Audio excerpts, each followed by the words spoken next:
Why do so many people care about Palestinian children? What about American children? This is a take I've been hearing for the last few days, and I want to answer it with grace because I realize we are all in these echo chambers. So I want to start by asking, do you know the number one leading cause of deaths of American children? If you guess firearms, you are correct. Firearms are the leading cause of death for children and teens in the US. The same weapons that are used to unalive American children are used to unalive Palestinian children.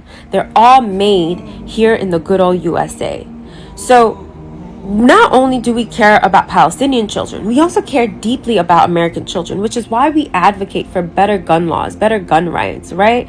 Like, it's almost is as if our morals, beliefs, and values and politics are consistent because we don't just care about Palestinian children, we care about children in general. And I think it's quite weird and disheartening to see so many of you present an argument that so many of you also agreed with, where you feel you have to prioritize which children should be saved first, when in reality, all children should be saved.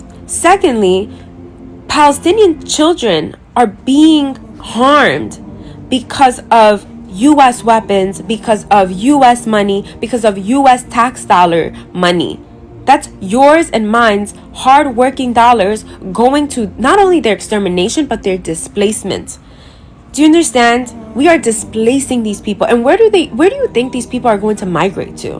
Which leads me into the second question, where I've been seeing so many people say, well, if you care so much about Palestine, why don't you just go there? Why don't we just deport you all there? That is exactly what we are trying to do. That is the whole point of the pro-Palestine movement, is to ensure that Palestinians don't have to come here, that they get to live there, that Palestinians' entire diaspora get to move back to their homeland.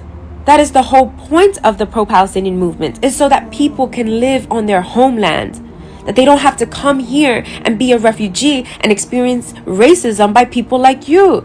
Like, I'm trying to address these questions with grace, but it's so frustrating when I feel like it's not questions that are coming from a genuine place of wanting to know, but it's actually coming from a place of just being so condescending. And you're being condescending to a group of people who are so vulnerable. Like, you know what I mean? It's like you're such a bully. These people are so harmless, and this is who you've directed all of your anger to, and then you have the audacity to lecture us on compassion and empathy. Give me a break.